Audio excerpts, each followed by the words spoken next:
nerds. How you going? I'm Grant. I'm a bird nerd. This is Loz. He's my co-host for today. Today we're talking cockatoos. Cockatoos and other large seed eaters and fruit eaters and bringing them into the garden.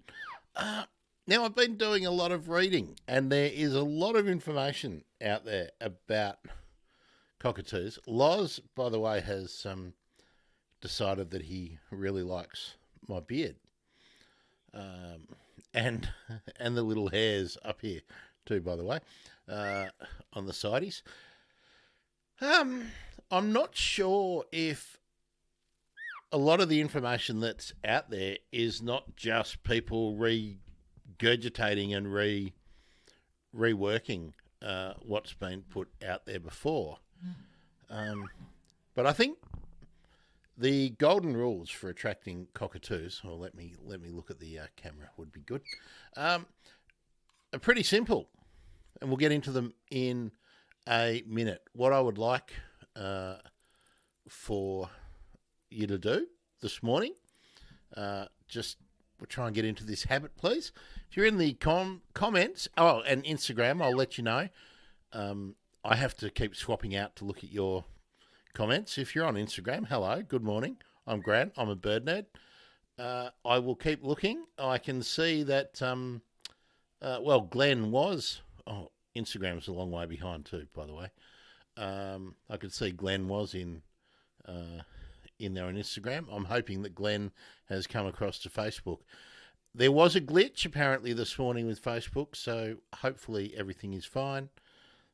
Please, if you do have any issues with hearing or seeing something, let me know and we'll see if we can quickly workshop it.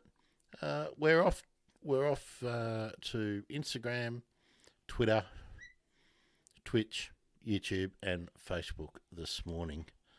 I've had some requests to go to some of the other platforms like Kick and Rumble. The right wing.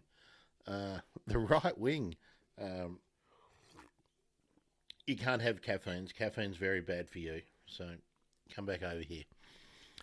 All right, let's see. Martin, good morning. Martin's in Gladstone. How's the cyclone? You're a little bit south of where it hit, Martin. But if you want to give us any kind of update, what kind of damage? I saw it was pretty rugged in the Townsville region. Hopefully, it wasn't too bad. Folks, we can kind of talk about that for a minute. About natural disasters. Every time there's a natural disaster like a flood or a cyclone or a fire, it's going to damage either feeding resources for birds or nesting habitat for birds. And we can help in the short term by providing additional food if possible. And if it's a matter of nesting habitat has disappeared, we can do the best that we can to provide some alternatives. And good morning, Naomi. How are you? Regular members of the Riot Squad, Martin and Naomi, here. Even though it's not the best solution, you can provide artificial hollows.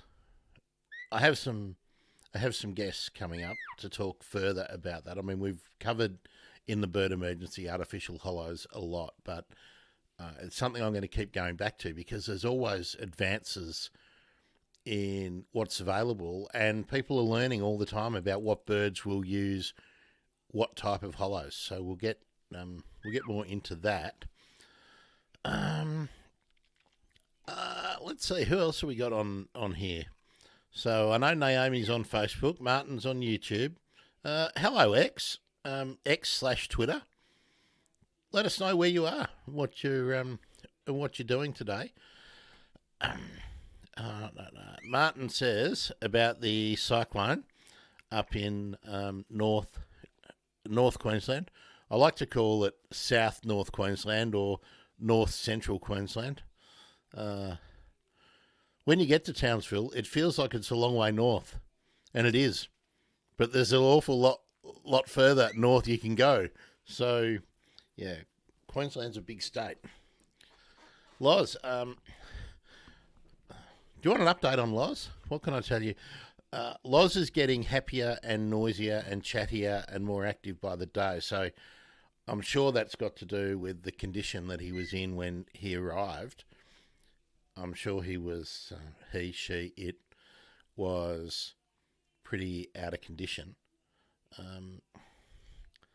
Loz loves banana. Absolutely loves banana. Yeah. That's what I'm discovering about Loz. Absolutely loves banana. Here we go. He's going to get interested. Oh, he obviously likes headphones as well. Now he's getting back into my hair. Good on you, Loz.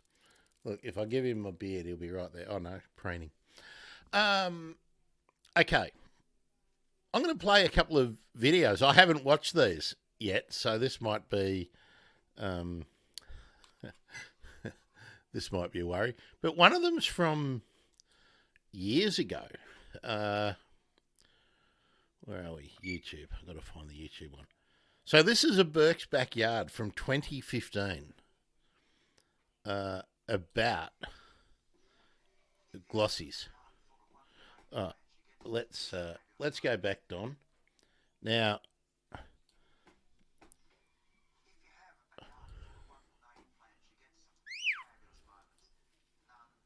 oh, sorry. I've done it again. Stop.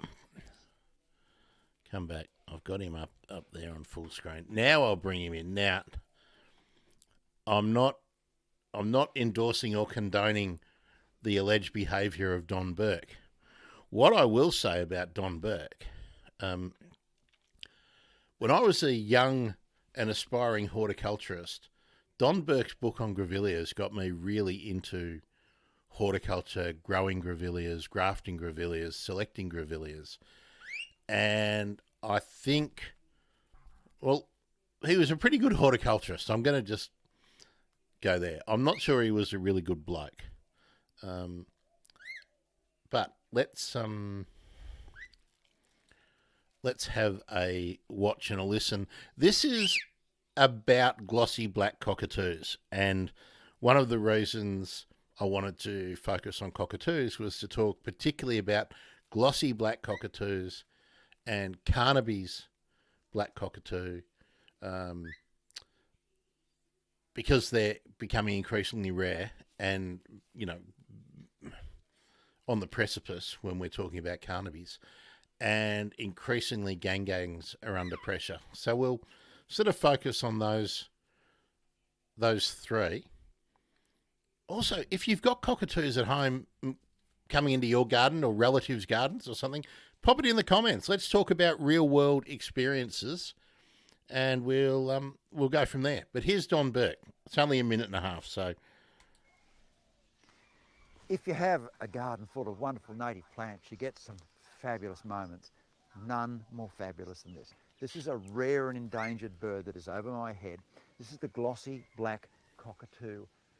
This pair have been here in our garden for about 25 years that we've seen them. Every year they have one baby. The male is the one on the right, where he's basically all black and he's got a red tail. And the girl is on the left, and she's got the same red tail, but she's got a lot of yellow around her head. These are not yellow-tailed cockatoos, these are glossy black cockatoos. Rare and endangered over almost all of Australia, and just gone from a lot of areas. But what a fabulous privilege to share your garden with stunning creatures like that. And the only way you could ever do it is if you plant she oaks, particularly they're casuarinas. Casuarina littoralis is maybe the best one. But look, any of the casuarinas will do, but they only eat the little nuts on casuarinas. One last point. These birds have the most beautiful personality. We've got a film crew here, and we're all wandering around and doing all sorts of things, and they're just sitting there eating their dinner. You can actually go up quite close to them, and they don't mind. Beautiful birds. If you're trying to remember that name, it is the glossy black cockatoo, and they eat casuarina seeds from the little cones, if you like. that the seeds are in. $83 million. Let's go back. That's the headline. Now, what I want to do, I want to go back, if I can. How do I go back? That's good news, by the way. Trump getting hit with $83 million.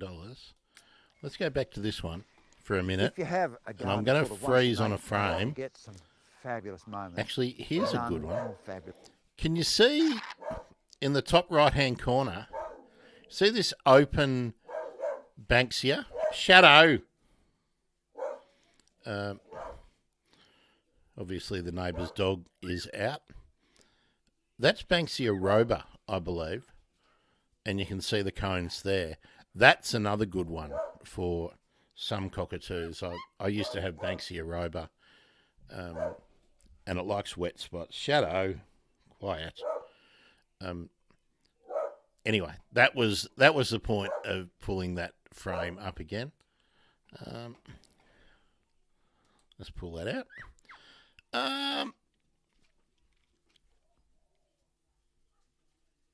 So,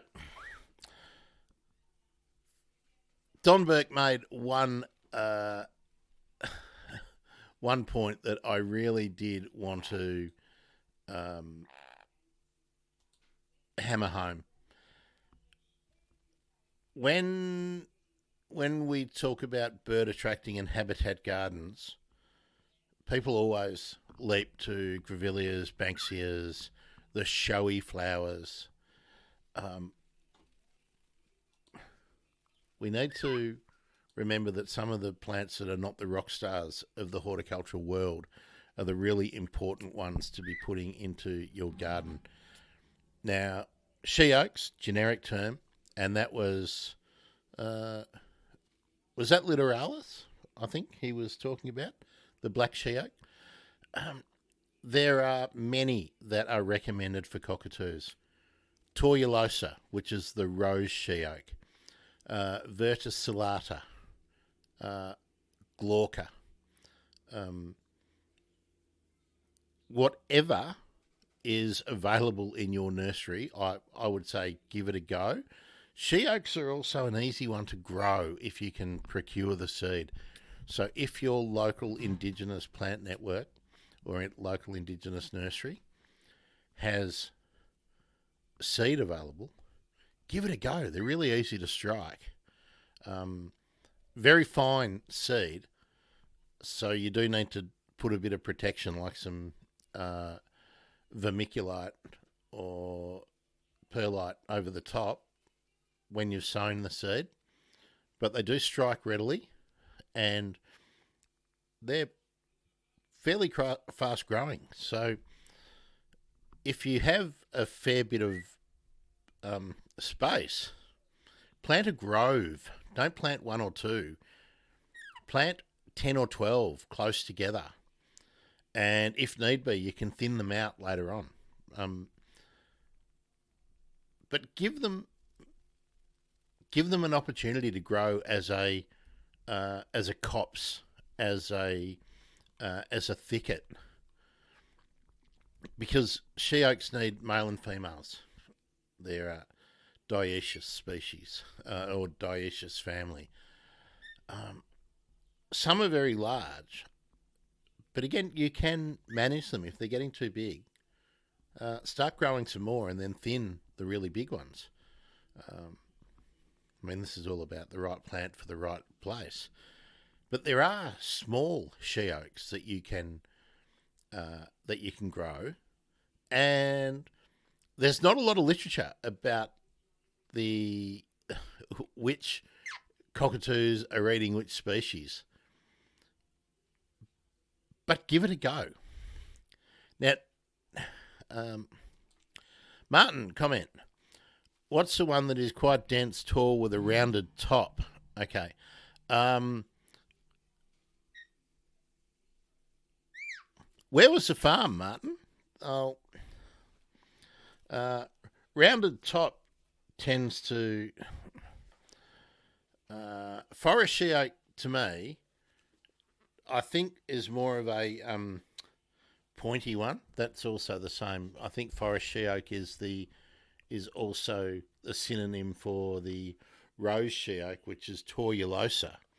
I'm just going to have a look at my. Bear with me. I'm just going to have a look at my common names for casuarinas and aloe casuarinas.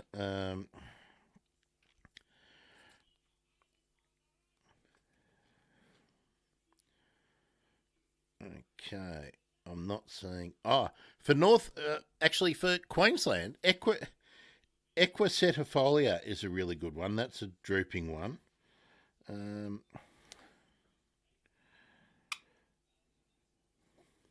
Okay, let's check out the aloe casuarinas.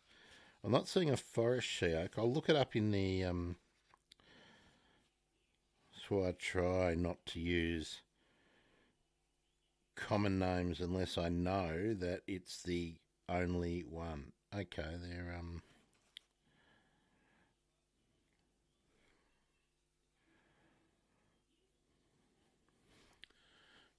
I'm going to defer to Dr. Google, or Professor Google. Good on you, Loz. Where you going?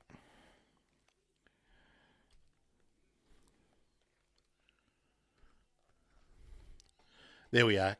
Tortuosa, which is what I was calling the rose she oak. So yeah, definitely that's really readily available in nurseries. Great street tree. Oh, Loz wants to eat the book. So yeah, you shouldn't have any trouble getting hold of that, Martin, and it's quite quick growing. So what are you doing there? There's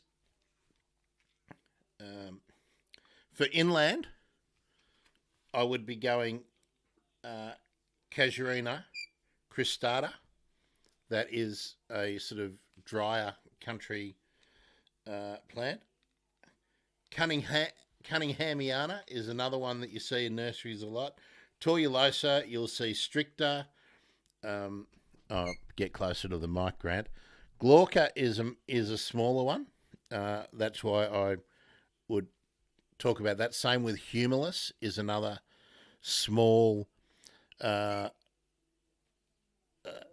she oak for smaller places. Do you want a piece of banana? Will that keep you happy? Let me. Hope you don't mind. I'm just going to break off a bit of banana for Loz because he loves banana, and that might keep him out of my face for a minute. Yeah, you know what's coming, don't you? All right. I'll put that over here, and you can eat it over here. Here you are. Hey, here you are.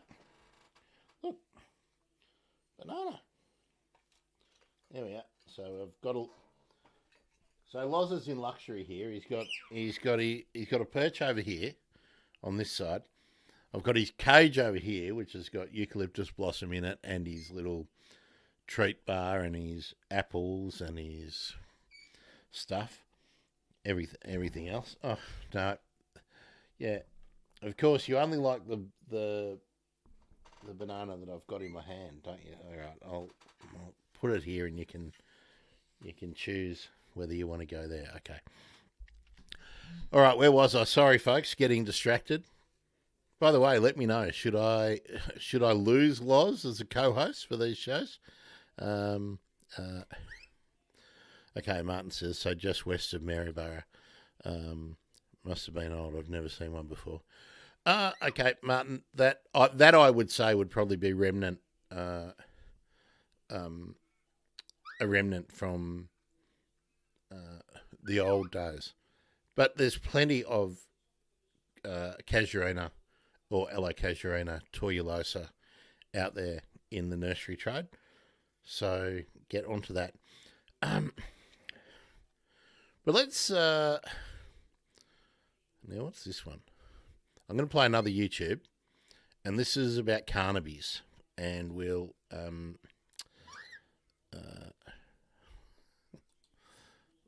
vote for a vote for Loz. Good on you, Naomi. I get distracted, so I just don't want to be getting you all waffling and carrying on. Okay. Where's my other YouTube? Here we are, attracting carnabies. I'm in Banksia Woodland in the north Hang of on. Perth, in a suburb called Balladura. And this is favourite feeding ground of the endangered Carnaby's cockatoo. This is a Gardening Australia one. 7 minutes. We'll play the whole thing, hey? We'll play the whole thing. It's by Josh, who I think is really good in there we are. Now this will give you an idea of the habitat that Carnaby's lives in Western Australia. So again, if you're in Eastern Australia where Carnaby's doesn't live, we do have black cockatoos here, and yellow-tailed black cockatoos and red-tailed black cockatoos have similar needs. The species will be different, and I don't even know which Banksias he's going to talk about in this, but I will run through some Banksias in a short while that you should look out for. Again, that are easily available. Not all of them are easily available, but we will get into that. So here's Josh talking about Carnaby's cockatoos in the garden. I'm in Banksia Woodland in the north of Perth, in a suburb called Balladura. And this is favourite feeding ground of the endangered Carnaby's cockatoo. I'm here with researcher Dr. Christine Groom from the University of Western Australia, who's been studying the Carnaby's very closely.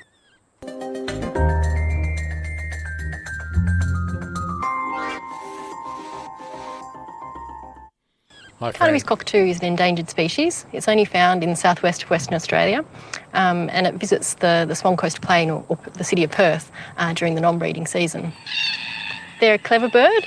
They've got an amazing spatial and temporal knowledge, so they'll return to the same food sources year after year at the right time for those food resources to be at the right stage for them to eat. They pair for life, and so both parents help raise the chick. They use a nest hollow, so a hollow in a tree. And why are they endangered as a species? The main threat is habitat loss. So on the Swan Coastal Plain, Banksia woodland is a main food source for them, and of course a lot of that's been cleared for housing and development.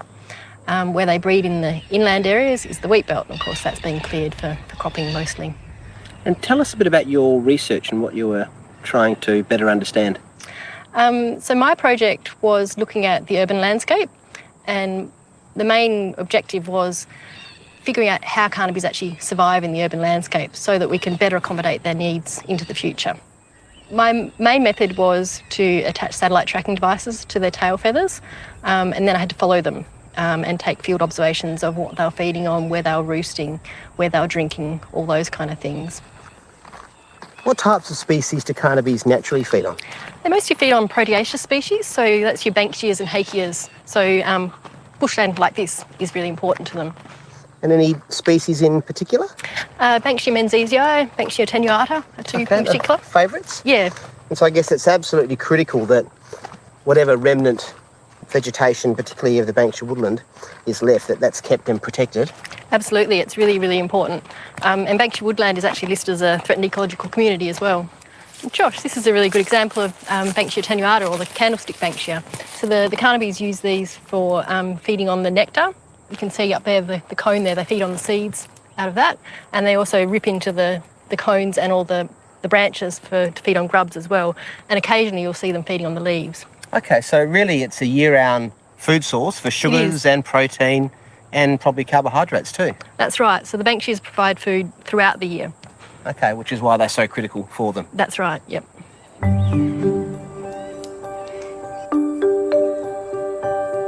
Of course, Carnaby's need more than It was on a food, Kunzia and there Christine's too, research and that's- led her here, a local park which is also providing important habitat.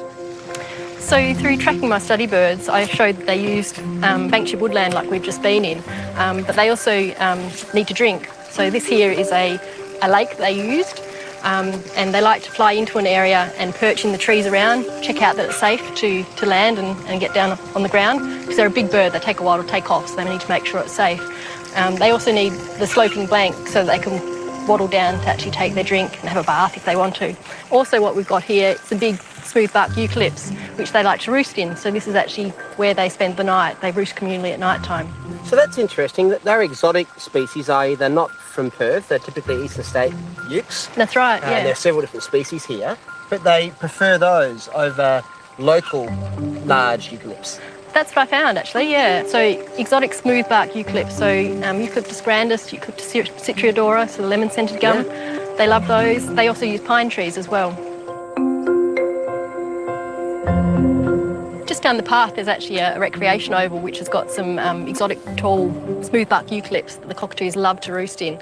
So over 300 birds are recorded roosting there, so it's an important roosting site. And they like those particular trees because they've been planted in clumps all around the oval, so they provide really good roosting habitat for the birds. So you've obviously got a really good idea how these birds are moving around. How do you track them? I actually put Argos satellite tracking devices on their tail feathers. So this is an example of one of those. So this unit here, it weighs about 17 grams, and you can see the aerials attached along the shaft of the tail feather there. Okay, now I'm assuming you have to not only catch the bird, but put them asleep as well to fix those? Yeah, so we fitted these under anaesthetic. So all my study birds were actually from rehabilitation centres. So they're birds that were originally in the wild, but they've been hit by cars or had other calamities happen to them, so that we could catch them up in the aviaries, and once they were ready to release, we put the tracking devices on. And did they readily join the rest of the natural population once released? They did, yeah. Some of them took a bit longer than others, but none of them returned to the rehab centres, and they all foraged fine, and yeah, they did very well. And so how many birds were you monitoring? I had 23 birds split between 2 years, and marked their tail feathers with a coloured ink, so blue or pink and a letter. That meant that when I was in the field observing the birds, what they were feeding on and all that, I could actually identify individual birds too. Can they eventually drop out naturally, do they, when those feathers give way? They do, yeah. So I didn't expect to be able to recapture my birds. So from an animal ethics point of view, I needed a way of attaching it to the birds that it wasn't going to be a permanent burden to the birds. So they molt their feathers every 1 or 2 years, and so this was going to come off the bird naturally. I understand that the tracking of the birds took you to this street, which looks like a pretty typical street. What's so special about it? Yeah, they did. I was at the mercy of my birds is where they took me. I followed them wherever they went, and one of the streets they came to is here. Something they were feeding on is these tipuanas. So this is an exotic species that's quite often used as street trees, and they provide really good shade for parklands and in your own front yard or backyard. But cockatoo forage as well. Yep, that's right. Further down the street there's also some Rottnest Island pine that they were getting stuck into. And the big one, there's a really huge pecan tree and macadamia tree that they absolutely love. Well, that's not so surprising. No. From your research, what are some of the practical take-home things that gardeners can do to help the Carnaby's cockatoo? Well, this is where I think my research is actually quite inspiring, because it actually means that the home gardener can actually help this endangered species. So the main things are to provide food. So planting things they can eat, like the banksias, the hakeas, nut trees, grevilleas, all sorts of things like that. There's a whole suite of things that the home gardener can plant. Providing water, put in a bird bath, and looking after local bushland, so joining your local friends of group, things like that. And making sure we protect the remnant vegetation that's still there. That's right, yep. We mustn't underestimate the important role that our gardens, streetscapes and parks can play when it comes to contributing to urban habitat. And as we've seen with the case of the Carnaby's cockatoo, it can literally mean the difference between extinction and survival.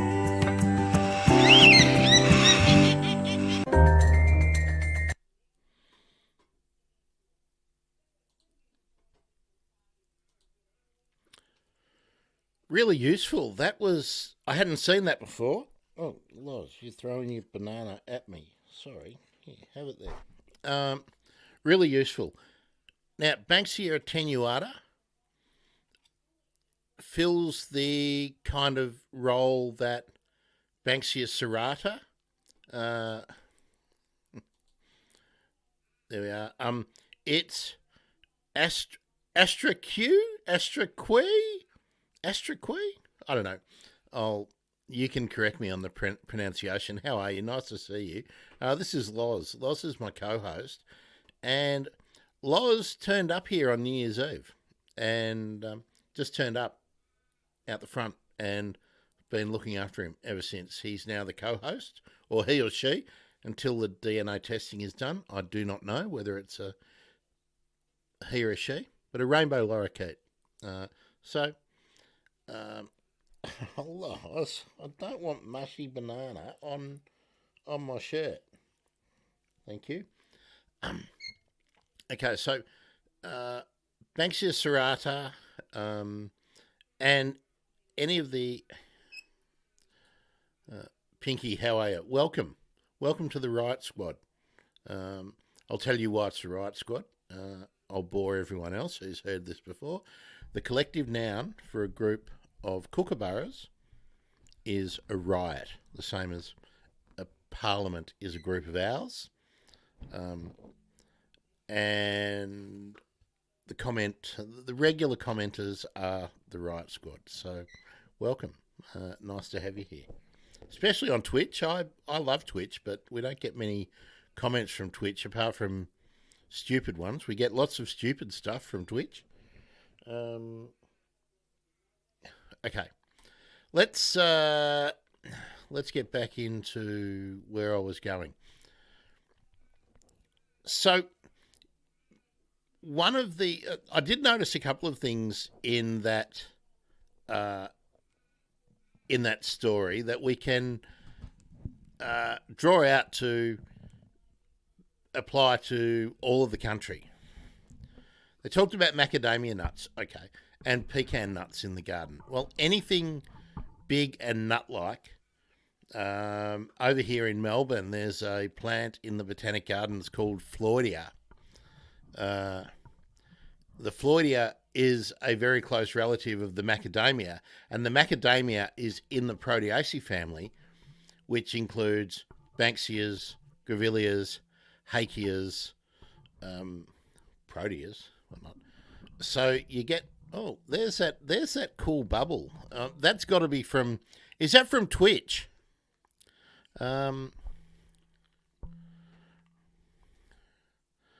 Martin, has YouTube showing fine on the dashboard? Let me know. Let me know. Martin's on Facebook now. I've still got people who are apparently watching on YouTube. Look at this. Oh, sorry, I thought there was... anyway, do let me know if there's things like that. YouTube is showing as being fine. Maybe I'll just bring that out.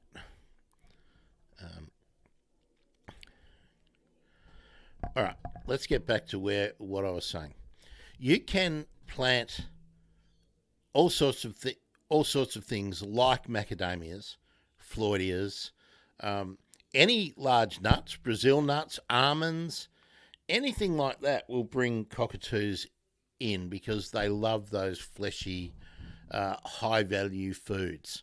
And they've obviously got the beak, the weapon, to get access to them.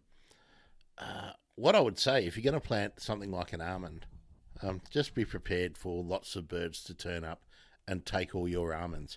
If you're planting them as a food for you, you're going to be in conflict with the birds. Just plant enough so that, let the birds have them. That would be my view. I noticed in that street behind Josh when he was doing his final piece to camera, behind him was an eastern state wattle, Acacia baileyana, was the bluish form, which is a horticultural cultivar. Now, most cockatoos will get into that. The yellow-tailed black cockatoos that I used to have at my place in East Gippsland used to visit the Cootamundra wattles, the blue form, when it was when it was setting seed. I know I've mentioned before that the Acacia podalirifolia, the Mount Morgan wattle, was also a favourite.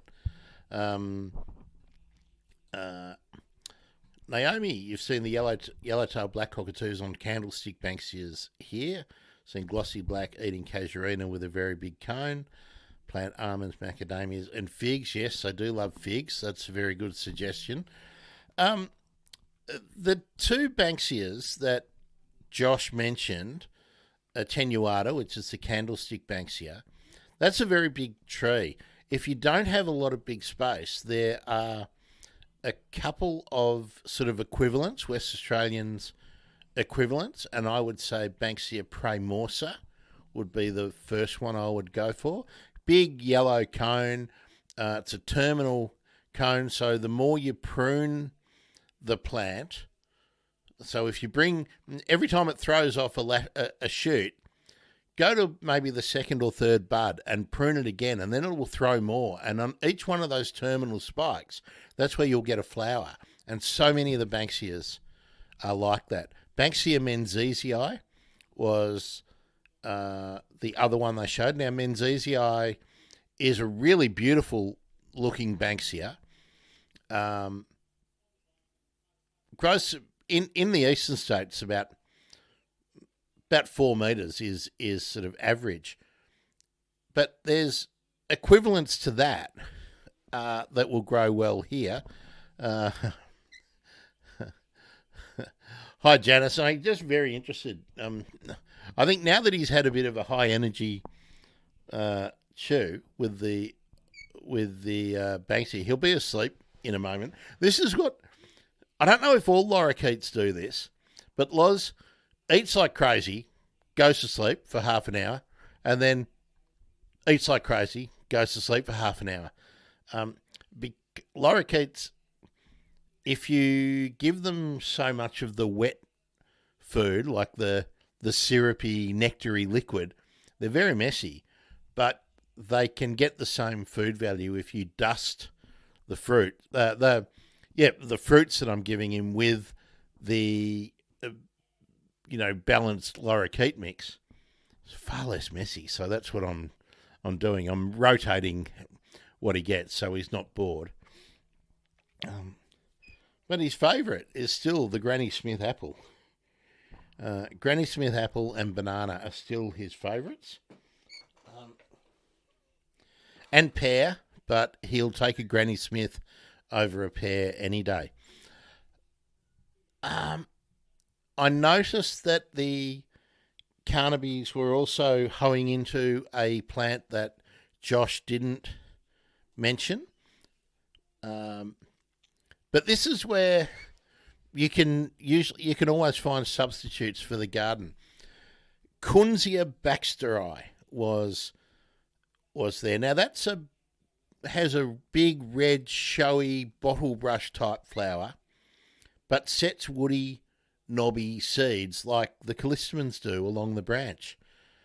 And obviously the Carnabies were getting into that. Kunzia baxteri is a West Australian, but it's grown all over Australia. It's very, very adaptable and reliable garden shrub, and can handle really like hard pruning. So you can keep it in check. It's another one of these where if you do a tip prune, it will throw out maybe 10 new shoots.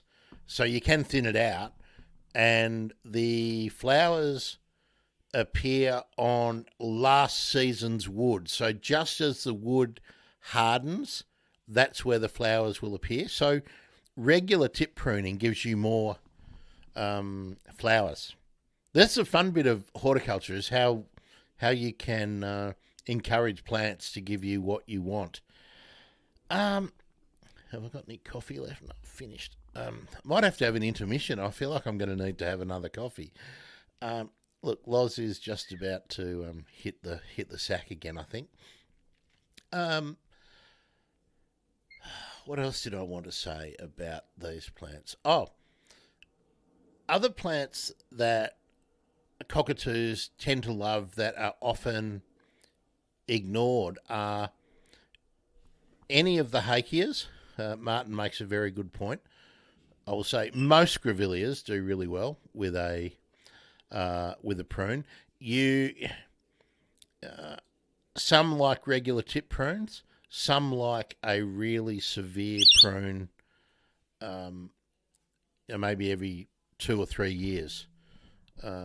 We can talk about that in a later episode like that. You can always put in questions and whatnot, but most grevilleas that are commonly found in gardens, especially on the East Coast, like regular tip pruning. That's why so many of them are really good to be shaped. Like, one of the reasons Grevillea rosemarinifolia was so popular in the 60s and 70s was you could just regularly prune it. You could do the hedge clipping kind of method that so many gardeners were familiar with from back then, and it would respond really well. Grevillea scheresii, which is one I always talk about as being a favourite for me, that loves that kind of pruning, and you can clip it with wedge hedge clippers if you want to.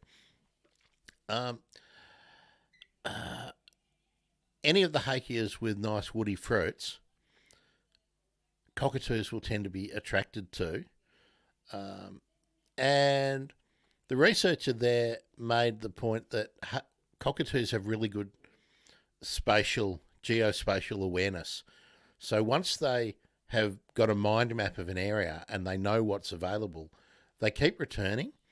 So the longevity of your plants, and this is where I didn't really want to wander off into this quite so much, but this is one of those problems that the way we move nowadays causes a problem. We talked about this in lots of the episodes with Holly before about fragmentation and whatnot, but what tends to happen when someone buys a house in your street? Just think about it. What happens? What's the first thing they do? Anyone? While we're waiting, I'll just go over to Instagram. On Instagram, on Instagram they're still watching. Oh, they've only just finished watching the video. That's a long delay, isn't it? And hi, Fran, on Instagram. Wow, that is a long delay. I'm not sure that Instagram is really. I don't know about simulcasting or simul broadcasting or whatever we call it. Simul streaming with such a large delay is really worth going. Janice has got it in one. The first thing they do is tend to destroy the garden because they want to put their own stamp on the garden. And this is what I've sort of talked about. Naomi, there we are. They chose the garden to their likes. That's right. Which is why I think we need to be a bit more sophisticated in urban planning and about significant trees and significant plants.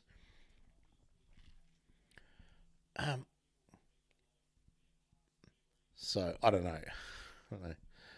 I really wish people would still hang on to where they live for 15 or 20 years so that a garden can mature and then the animals and the birds can reap the benefit of that continued ownership. But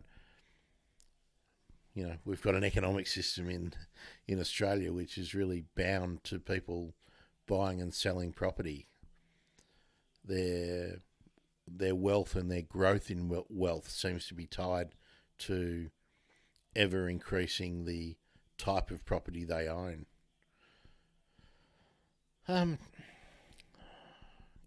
So it's one of the reasons why I'm increasingly thinking about what you can grow in containers in smaller plants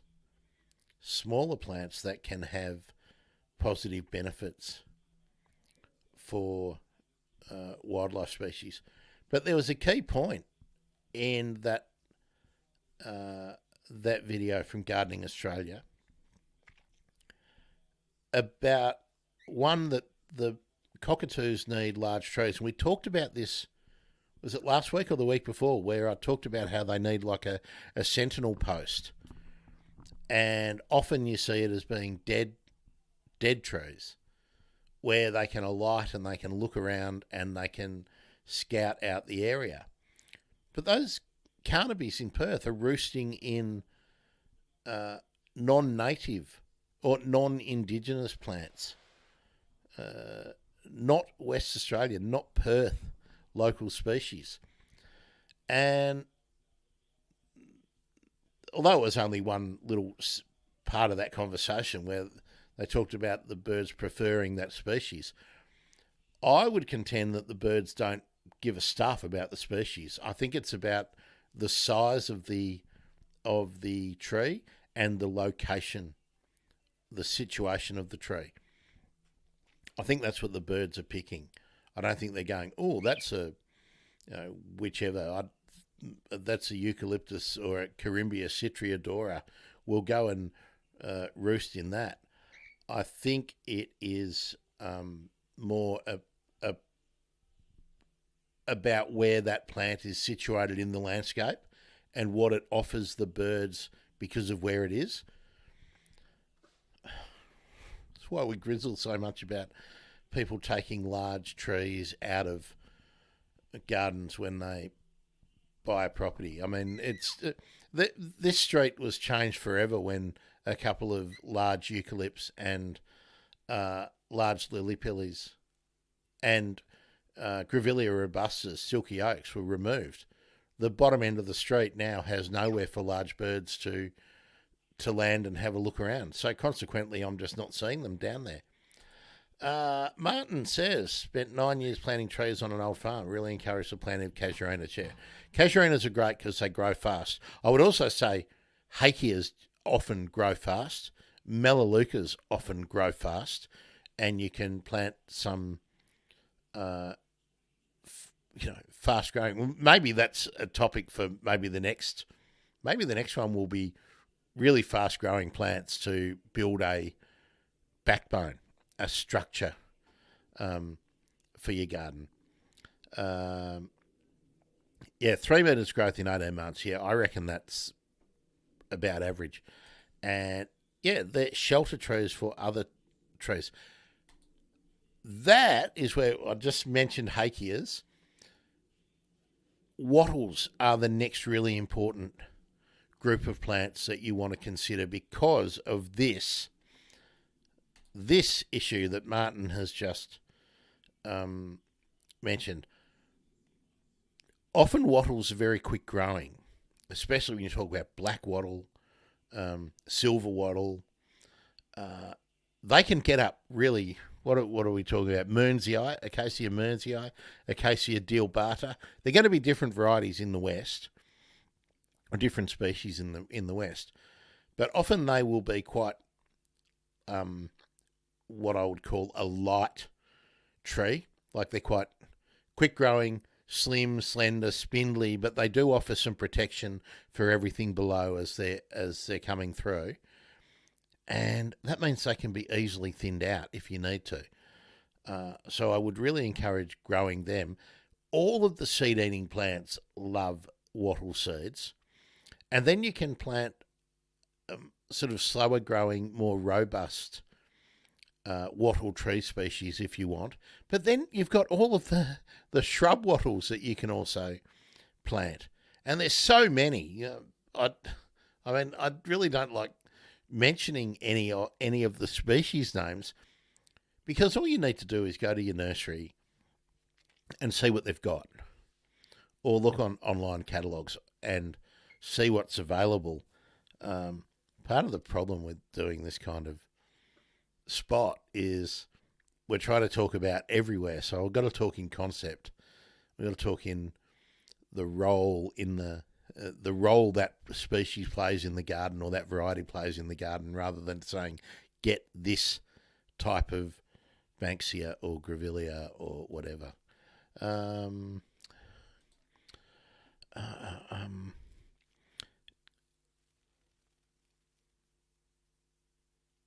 Martin, it looks like YouTube's back all right, is it? Because you're back. All right, Hakias, anything with the big woody seed, the big woody cone.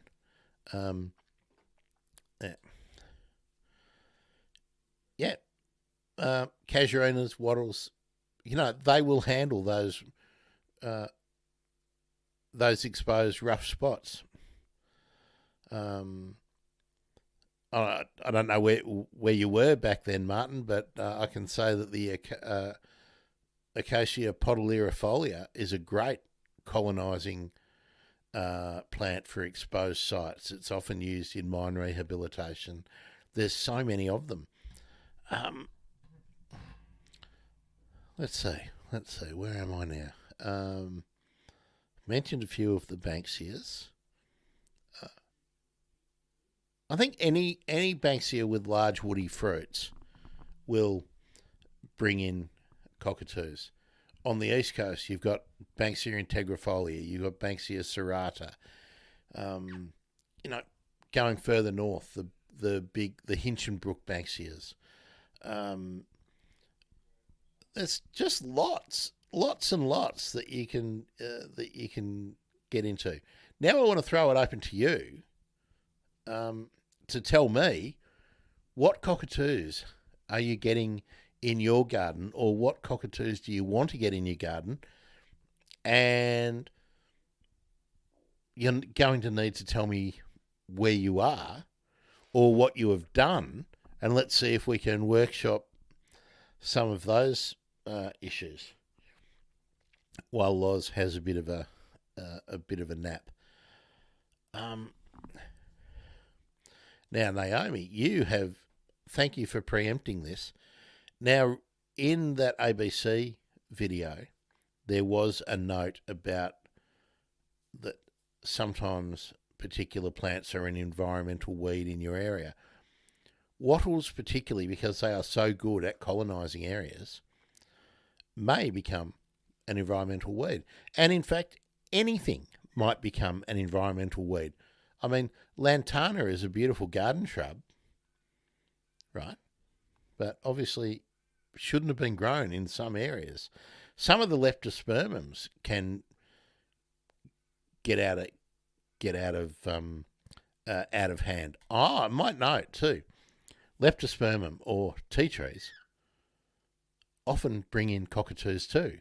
I know that corellas and galahs and yellow-tailed black cockatoos will often get into leptospermum squirosum, I think, the swamp tea tree. Used to see them in East Gippsland. I'll share my experience of what the local sulphur-crested cockatoos have been doing down here.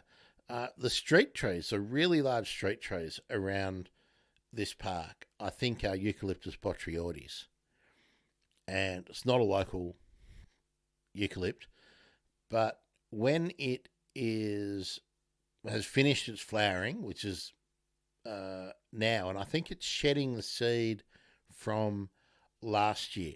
I'd have to check, but I think this is how it's working. It's either dropping seed capsules or seed from last year, because it's only just finished flowering, and as in the last few days here.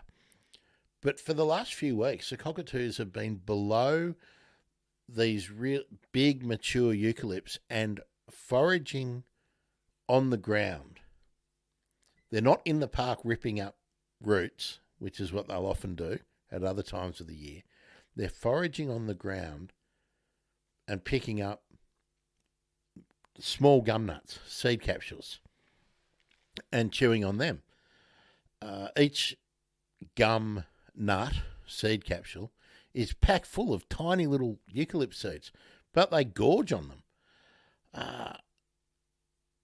So again, the value of mature trees. I mean, these trees are 30 or 40 years old. Probably longer. I mean, I've been living here for, I think, 10 years. They're probably 50, 60 years old. Yeah, that would make them planted in the. Yeah, they probably were planted in the 70s, maybe the late 60s.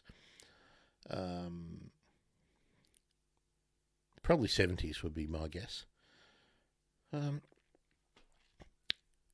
So how do you? What decisions do you need to make for your place? Well, how long have you got? Like, how long do you think you're going to be there? That's one consideration. Can you plant? I mean, this is a bit of guerrilla gardening. I was thinking about this the other day, actually. Can you plant in public areas plants that maybe the council or the land manager are not planting that may offer some benefit? And I think this is a time when you would consider indigenous plants or plants that are in the suite of plants that the local managers are using. Just give them a few freebies. But that's a bit more difficult because sometimes what they're doing might be in direct conflict with what you're trying to do, and then your efforts might just be wasted because I'll just rip them out. But maybe, different issue. Let's leave that alone.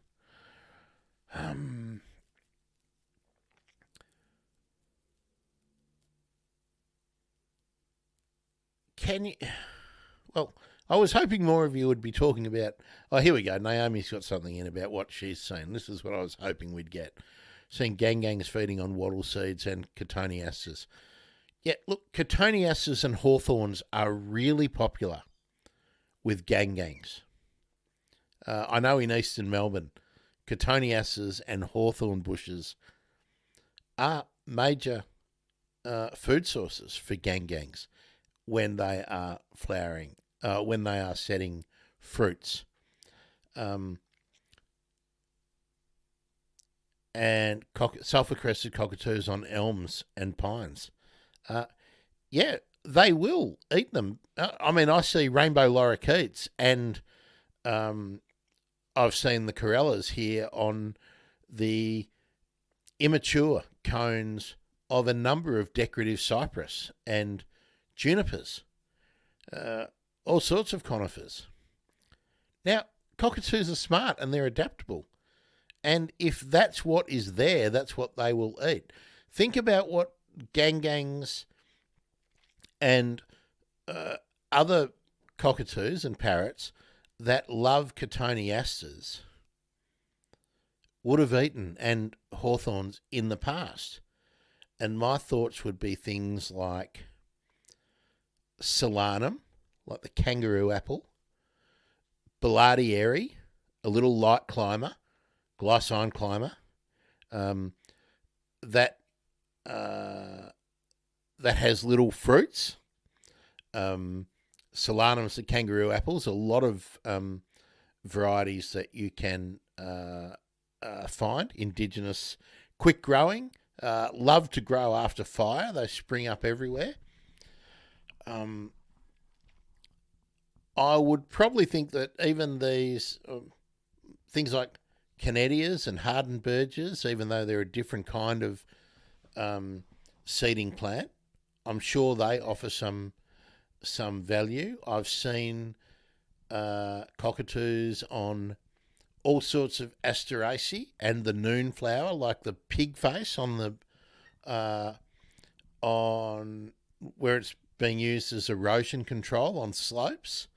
I've seen them on Myoporum berries, Myoporum or the boobiellas. They set fleshy drupes and fruits. So I think a lot of these plants would be good, acceptable, but the cotoneasters and the hawthorns are obviously very high food value. I'm sure they like cherries. I'm sure they love cherries, but we don't get them. We don't get them into it. And here Naomi says, seen gangs in tomato veggie patch. Yeah, I've read contradictory reports about whether tomatoes are actually a cumulative poison for parrots. So I don't know, but I have seen reports about that. I don't let Loz, for instance, no onions, and I don't let Loz eat tomatoes, and also avocados. Parrots should not be eating avocado. They cannot. It's a cumulative poison. They can't break down the poisons in avocados. We can actually metabolize them, but parrots can't. So yeah, be careful about that. What else did we have? Yeah. Janice. Seen yellow-tailed black cockatoos gorging on pine cones. Yeah. They're a really significant food source for some of the red-tailed black cockatoos in Western Victoria, and I'm sure in other parts of Australia. Generally, it's Pinus radiata, which is the common one. Pine nuts are a high-value food source. You think about when you're using pine nuts in pesto or something, that's a high-value oily food. Same as sunflower seeds. The cockatoos, when I feed them in the park, they will pick out the high-value seeds, the grey and black sunflowers, because that's what they want. They want to get the highest food value for doing the least bit of work, right? So, So all of the cockatoos will pick out those, as indeed will parrots. Any parrots will prefer sunflower seeds if they're there, unless they're budgies and they love millet. Flax seeds as well, like the dark flax seeds. Martin's seen red-tailed and yellow-tailed on large coastal Banksia. Yeah, Banksia integrifolia is one that I've seen all the cockatoos getting into around here. There's only one large Banksia integrifolia nearby here, and it is visited regularly. I think the bigger cockatoos, I think the black cockatoos like the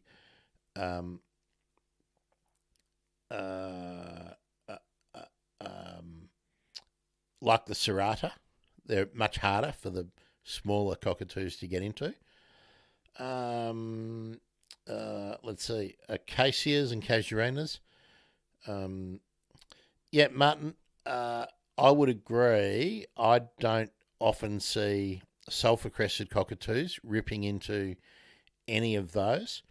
I think the sulphur-cresteds are more likely to be on the eucalypt cones or the Carimbia cone capsules, fruit capsules. I think you're right. Janice says she's seeing that behaviour at Helensvale. Yep. And also think about all these areas where we're seeing cockatoos eating these exotic food sources. Is there much remnant vegetation around? And I think the answer is going to be no. Their preferred food is not there, so they're finding something else to eat. I'm sure they weren't planted for cockatoo food either, Naomi says about the tomatoes. I think it's the seeds that are the problem, Naomi. So it may be okay if they're only getting into the flesh. I may be wrong, but I think that is the point. I might add too, from what I've read too, if you are putting fruit out for visiting cockatoos and parrots, it's a good idea, a varied diet. Apple and pear seeds, and I'm guessing pretty much they're in the Rosaceae family, so they're actually related to roses. So are almonds, by the way. Apparently the seeds of apples and pears again have a build-up of, I think it's a cyanide or related to cyanide, that the birds cannot metabolize. So if you're putting out fruit for birds, be on the safe side. Cut your apples into slices that don't include the core, the seeds. I would say the same with pear. I cut them off and then hang them on some wire so the loz can pull them apart. Best to be on the safe side would be my thought there. Yeah, let me just go over to Instagram and see what's happening in Instagram. Nothing. Instagram's a bit of a comment desert, but they are like a few minutes behind. That's not surprising.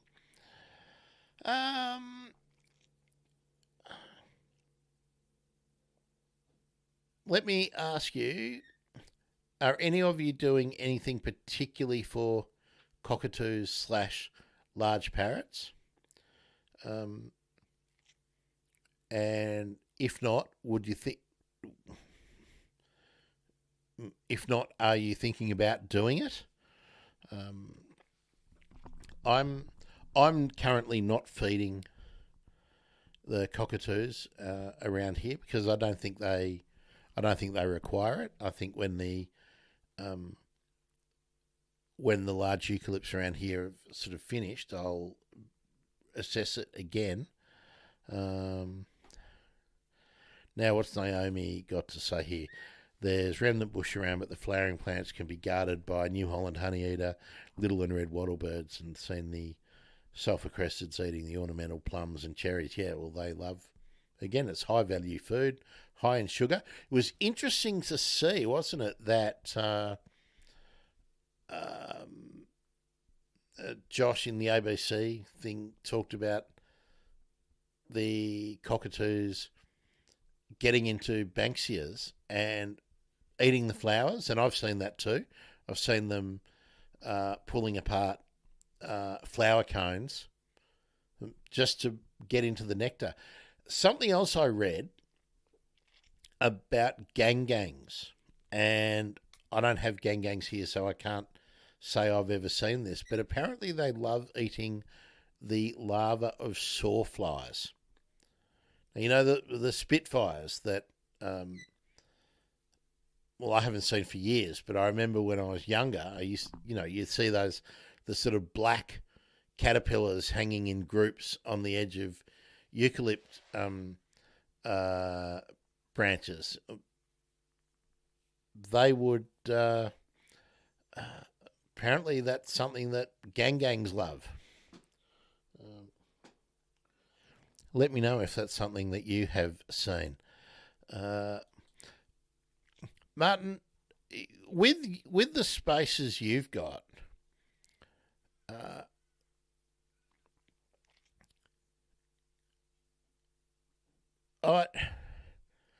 you could try some of the smaller varieties, and I'd be thinking about the upright fastigiate varieties for you, Martin.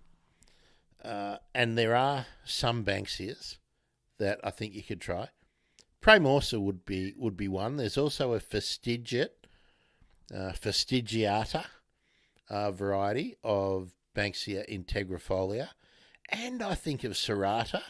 I'll look it up and let you know if they're still being. Oh, it's good. 5 or 10 years ago that I would say. Let's have a look. Let's have some plants. Some plants for cockatoos and casuarinas. Martin, this is an interesting thing too about living in shared spaces, flats, apartments, strata titles and all that kind of stuff. Martin, are they regulating what you can grow in a pot? Because a lot of these things you can grow in a large pot or a tub. Let's investigate that. Naomi says, oh yes, Naomi's seen gangs eating grubs. and they really go for it. I've also seen yellow-tailed black cockatoos eating grubs and digging for them with their beaks. Cockatoos, especially black cockatoos, will destroy trees to get to what we have called in the past witchetty grubs, any of the big borer grubs, beetle grubs. For sure they will do that.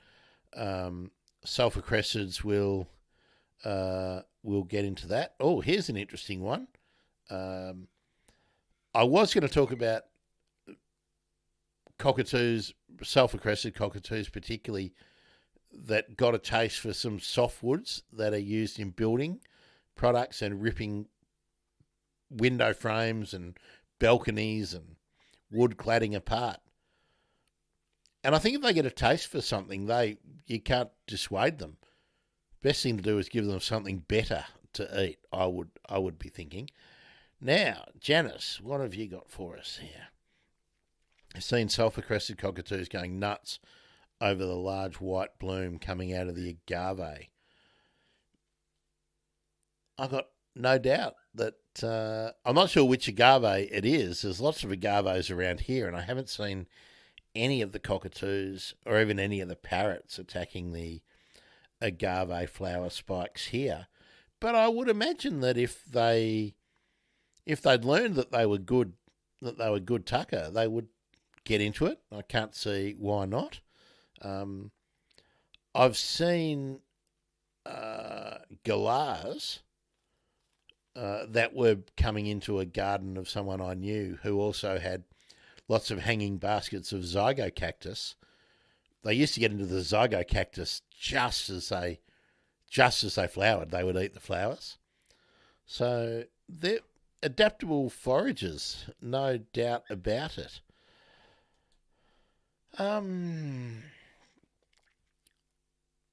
There were some other things that came out of the video from Gardening Australia with Josh. Cockatoos are big birds and they need a graduated slope down to the water for them to visit ponds. No steep sides.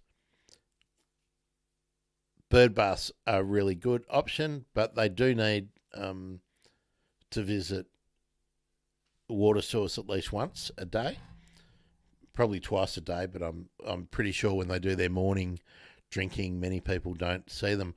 The cockatoos here and the corellas go to a big puddle where the roots of one of the large eucalypts have lifted the road, and there's a crack in the drainage on the curb. There's regularly a really large shallow puddle, and that's where they prefer to go and get the water. It's a large puddle. Maybe, I don't know, at the deepest spot, maybe 5-7 centimetres deep. And after rain, there's a lot of water. And after rain, they're all there. That's where they come first thing in the morning. And they will go there in the evenings if, not so often this time of year, where in the late evening, people are coming home and there's cars driving along there. But as the afternoons get shorter, the evenings get shorter, they'll pop in there too.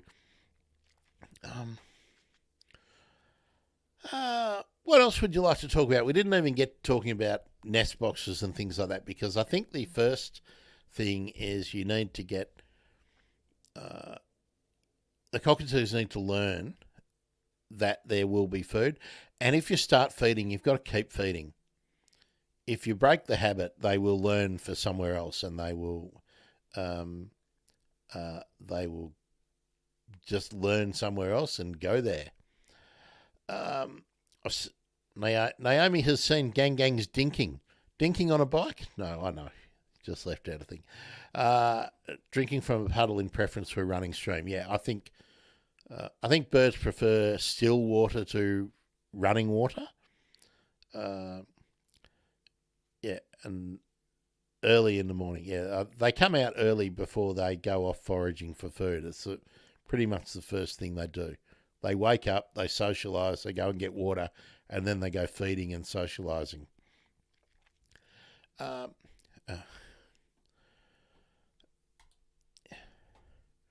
Now, I can tell you, Naomi, that pink cockatoos, the Major Mitchell cockatoo, the pink cockatoos eat a lot of she oak and acacia seed.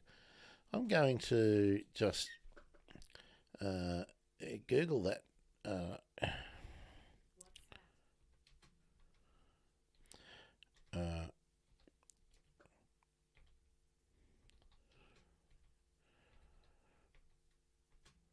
Let's have a look. I'm sure the University of South Australia or something. Let's have a look. Nature Australia has got a fact sheet. I'll get to that in a bit.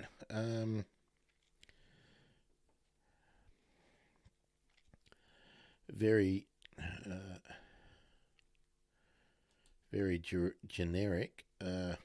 Fruits, nuts, roots, plants, seeds and bulbs, but also insects.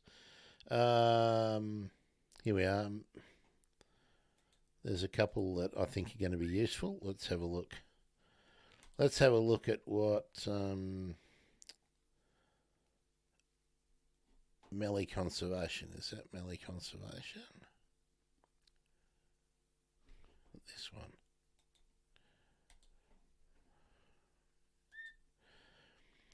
Okay, Mallee Conservation have a pair of pink cockatoos that visit regularly.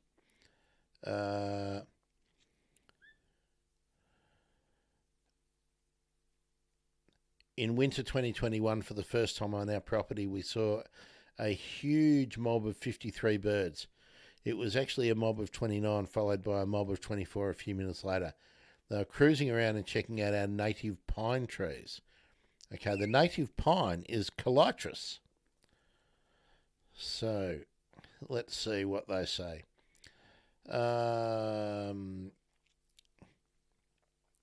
Okay, so, first hand from the Mallee Conservation Group, and we'll talk about where they are in a minute. This is what they are seeing. They're eating the seeds of various grasses, including the introduced barley grass, wattles, and native pine. Native pine is Calitris. Their favourite, according to this website, is Calitris gracilis. And they plant a lot of pine. I would prefer to call them cypress pine, which is how you'll see them tagged in nurseries. Cypress pine.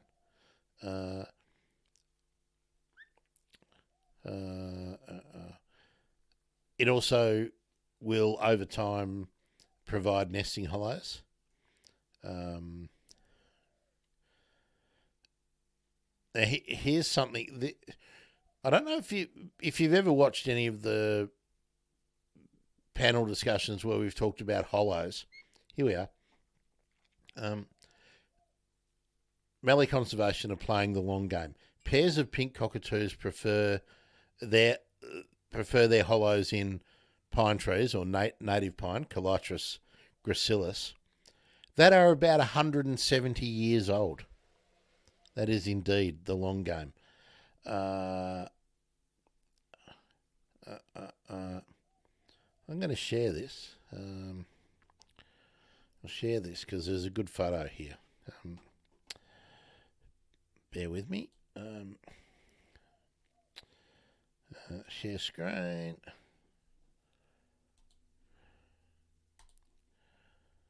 And let's come up, bring it up to the stage. Okay. So you can see they're biting into the seeds. So they take about half of the cone.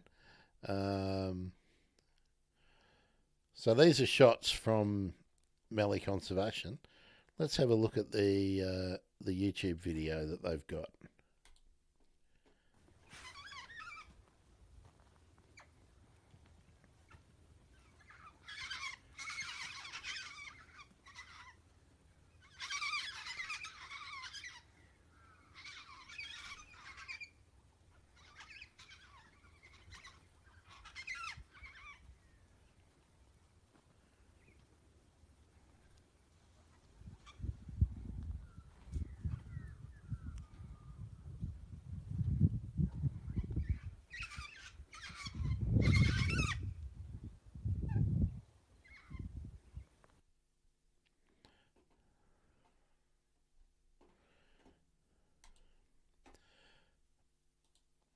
Okay, so that sort of highlights what I was saying about the dead tall sentinel plant. That's something I've noticed. Cockatoos and raptors love that.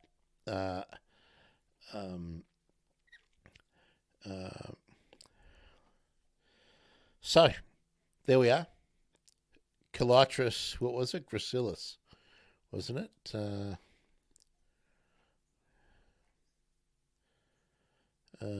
Yeah, Calitris gracilis. And if I look up Calitris gracilis, and I would imagine that there are going to be other Calitris that will do the job. It's going to depend on what is the local one.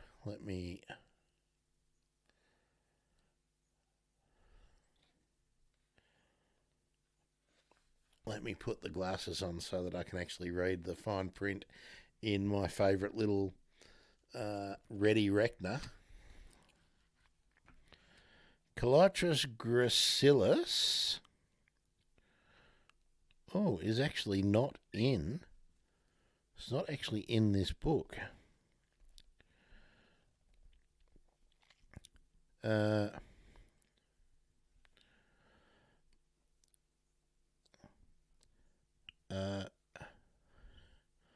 Columularis is the one that you will find mostly in nurseries, but there is many. I'll look up more on that, but there's 1, 2, 3, 4, 5. There's 6 that are commonly in cultivation, but I'm just going to look this one up again.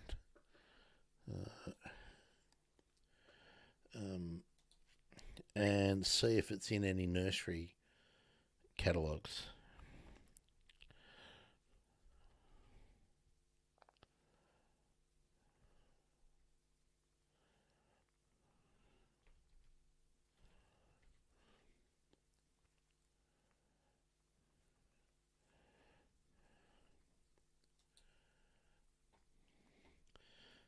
Calitris gracilis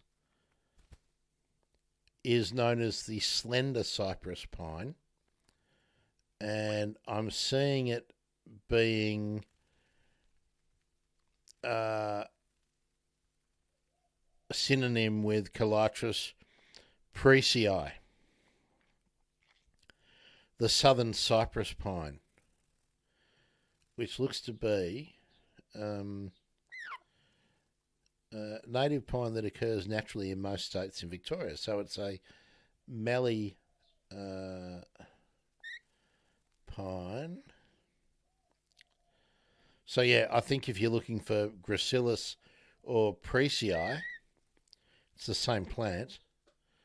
It's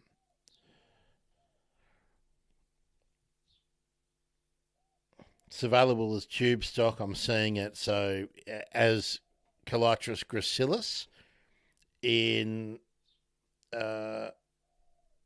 some catalogues that I'm looking at.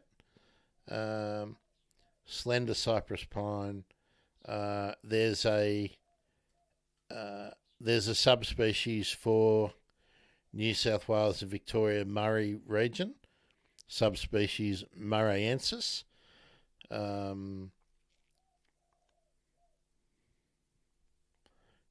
Okay, it's the dark grey one, not the bluey one. So, okay,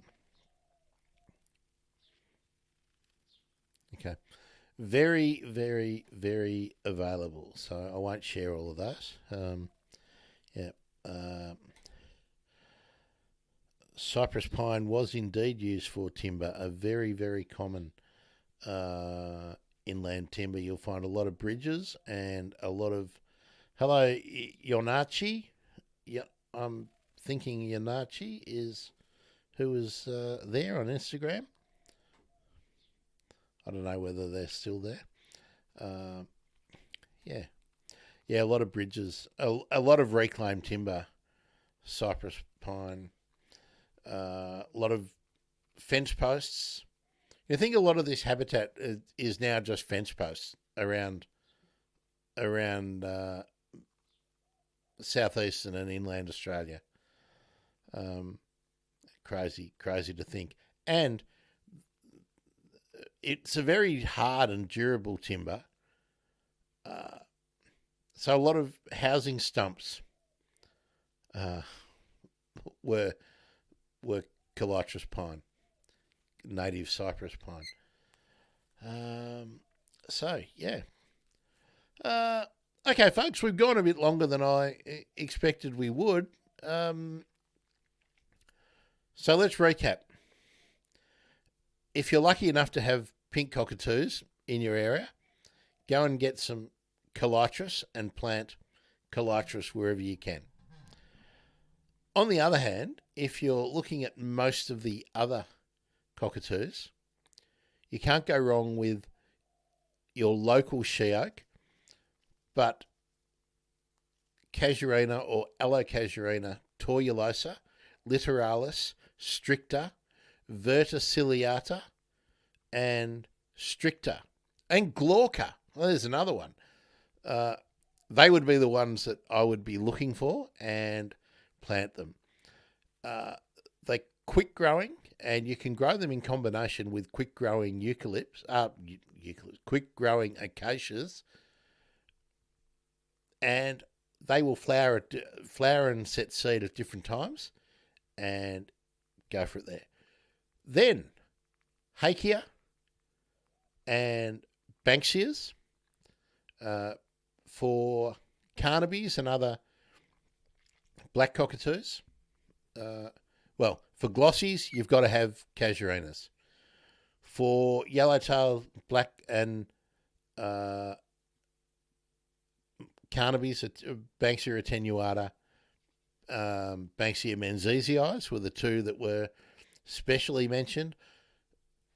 I would throw in lots of other Banksias. Here on the East Coast, Banksia integrifolia, Banksia serrata, Banksia praemorsa, apart from attenuata, and then you've got menziesii, Victoria, Hookerana, lots and lots and lots and lots. Just try anything. Hakeas were mentioned. Woody fruit hakeas. I would not be looking at Hakea laurina. I don't see a lot of cockatoos. If you have seen differently, the pincushion Hakea, if you have seen that being attacked by cockatoos, let me know. On the East Coast, Hakea sericea, often saw yellow-tailed black cockatoos getting into Hakea sericea cones, or nuts or fruits, whatever we want to call them. And we talked about acacias, macadamias, high-value big nuts. Macadamias are in the Proteaceae family, so you can grow them. And now that macadamias are a high-value horticulture / agriculture crop, there's lots of different varieties available, so you might be able to find a small one. Get into that. Janice is mentioning that cockatoos, sulfur cresteds in her area, like the agave attenuata. Gangangs, we did mention, love the introduced garden and indeed weedy cotoneasters and hawthorn bushes. So I will suggest that gangangs would probably like some of the syzygiums that are in the trade now, but they've got to learn that they're good. If they're not a food source that they have already tried, maybe if you have gangangs visiting in your area, maybe if you've got ripe syzygium or eugenia fruits on your plants, maybe put them on a tray with some seed, but cut them in half so they can try them out and decide whether they like them. Thanks for that, Loz. Saw what he did then. Thanks for that. I've got to get the vacuum out now, don't I? And the mop. So, yeah, that would be something I would say for encouraging. If you already have cockatoos and parrots visiting and you would like to introduce them to something new that you have in the garden, cut the fruits in half. If you have syzygiums or anything else that's fruiting, blueberry ash or Billardieras, if you've got glycine climbers or any of the Billardieras, offer them the fruits in amongst some that they already like, and see what happens. I think we've covered a fair bit today, right, squad, folks? Let's see, have we got anyone else on the Insta? No. I'm going to sign off. Loz is obviously looking for some more, something more interesting to do.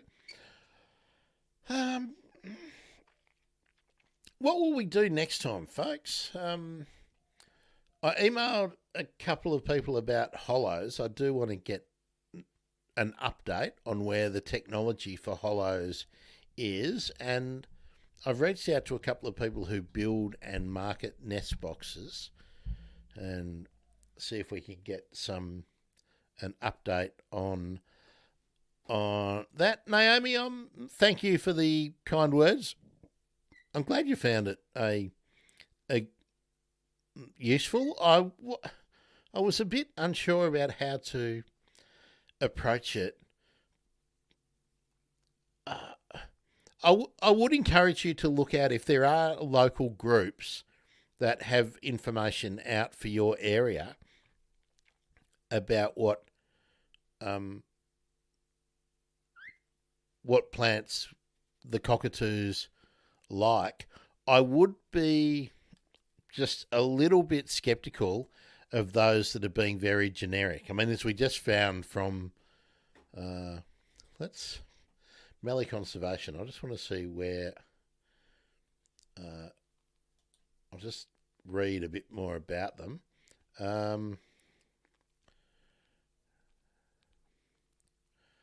So Mallee Conservation has sort of come about to I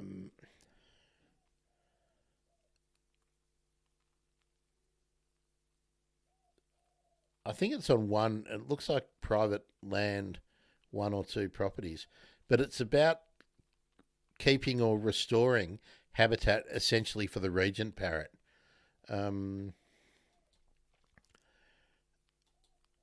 Let's have a look.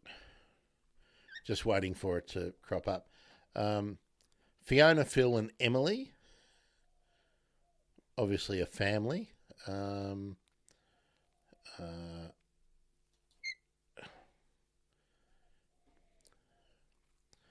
Just having a quick look.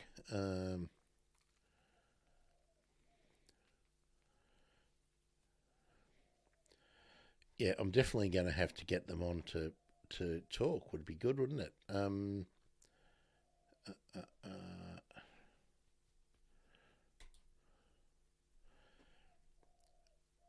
So they're looking after the largest known population of a particular butterfly. They're doing re-veg, they're doing conservation fencing, and they're preventing bufflegrass from establishing in Victoria. So obviously I need to get them on the show. Now they are, Naomi, you might be interested in the location. They are 60 kilometres southeast of Mildura, on the property that adjoins the northern end of the Hattakulkine National Park and has parks on the park is on 3 sides of their property.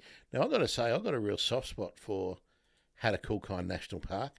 I went there, the first time I went there was on a school camp, when I was a kid, and I loved it. And I've been a fairly regular visitor right through the rest of my life. Lake Mournpool is one of my favourite places to camp. Also like the campsite at Little Lake Hatter. But yeah, I am going to look at Loz. I told you go to sleep soon. I'll contact them and get them. Let's get them on the show, hey?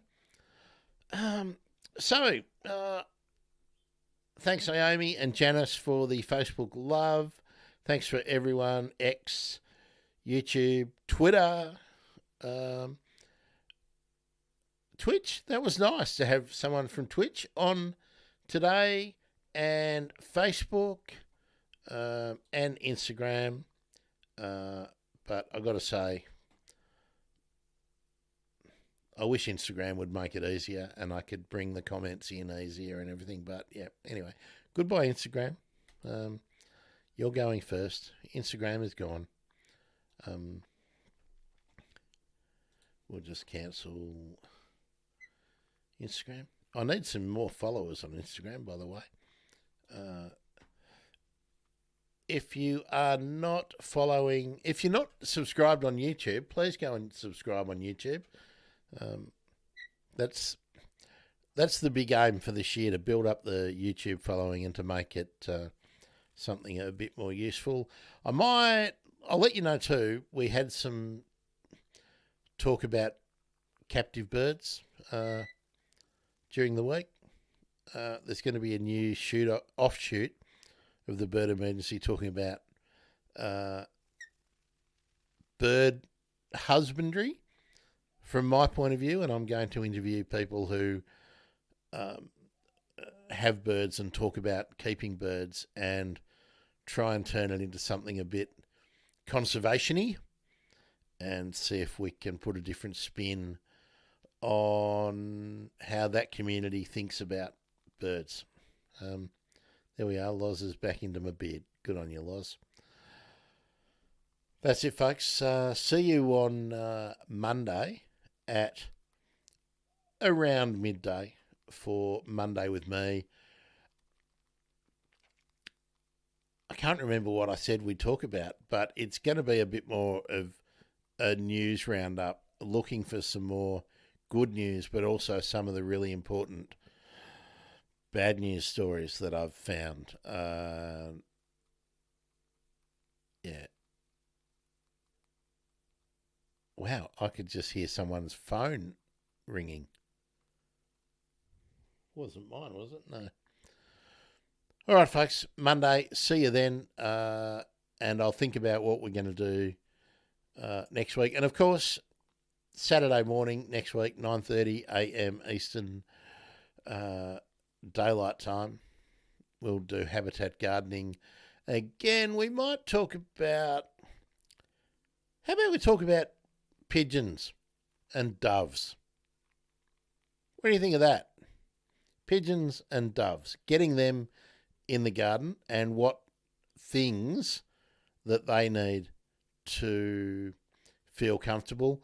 That will only be superseded if someone from the either Mallee Conservation or one of the Nest Box Artificial Hollow people says they're available, in which case I will change that. See you, folks. Been great spending Saturday morning with you again. Enjoy your weekend. Get out, do something, hit your nursery or dig some holes, prepare some planting holes, or go and watch some birds. Hey, Loz, say goodbye.